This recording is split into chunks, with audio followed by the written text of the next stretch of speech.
నమస్తే అండి. జగన్మోహన్ రెడ్డి గారి ఫోటో పెట్టుకోవడం వల్లే విజయ్ గెలిచాడని చెప్పేసి చంకలు గుద్దుకున్నటువంటి నేపథ్యంలో ఇప్పుడు ఒక బ్లాస్టింగ్ న్యూస్ అయితే బయటకు వచ్చిందనమాట. అదేమంటే టీవీకే విజయ్ ఇప్పుడు గవర్నమెంట్ని ఫామ్ చేయాలంటే తప్పనిసరిగా ఇంకో 10 నెంబర్లు కావాలి, అంటే 10 సీట్లు కావాలి, ఎమ్మెల్యే సీట్లు. ఆయన దగ్గర 108 ఉన్నాయి, 118 అయితే మ్యాజిక్ ఫిగర్ వస్తుంది. మీరు అడగవచ్చు, మ్యాజిక్ ఫిగర్ లేకుండా గవర్నమెంట్ ఫామ్ చేయలేమా, అత్యధిక సీట్లు వచ్చినట్టే చేయలేము, లేకపోతే కనుక ఎవడో సపోర్ట్ చేయకపోతే కనుక మళ్ళీ ఎలక్షన్స్కి పోవాల్సి ఉంటుంది అనమాట. సో ఇలాంటి క్రమంలోనే ఒక వింత స్ట్రాటజీ బయటకు వచ్చిందన్నమాట.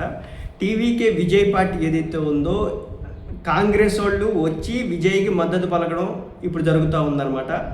ఒక పక్క జగన్మోహన్ రెడ్డి గారి కారణంగానే విజయ్ అక్కడ గెలిచాడని చెప్పి సంబరాలు చేసుకుంటున్న నేపథ్యంలో ఎవరైతే జగన్మోహన్ రెడ్డి గారిని అరెస్ట్ చేసి 16-18 నెలల పాటు జైల్లో ఉంచి ఆయన్ని అనేక రకాలుగా ఇబ్బందులకు గురి చేసినారు, చాలా తన జీవితంలో ఒక మాయని మచ్చలా చేసినారు కాంగ్రెస్ వాళ్ళు అని చెప్పేసి సోనియా గాంధీని ఎదిరించినటువంటి జగన్మోహన్ రెడ్డి 17 నెలల పాటు జైల్లో పెట్టినందుకు కానీ అని చెప్పేసి మాట్లాడేటటువంటి వ్యక్తులందరూ కూడా తెలుసుకోవాల్సిన విషయం ఏంటంటే, ఇప్పుడు 17 నెలల పాటు జగన్మోహన్ రెడ్డి గారిని జైల్లో పెట్టినటువంటి పార్టీతో, ఇదే కాంగ్రెస్ పార్టీతో ఇప్పుడు టీవీకే విజయ్ పొత్తు పెట్టుకోబోతా అన్నారు అనమాట. సో నిన్నటి వరకు మావాడే అన్నటువంటి విజయ్ని మావాడే అన్నారు. కట్ చేస్తే ఇప్పుడు విజయ్ ఏమో కాంగ్రెస్ వాడు అయిపోయినాడు. మరి దీన్ని ఇప్పుడు వైసీపీ వాళ్ళు ఏ విధంగా చెప్పుకుంటారో చూడాలి.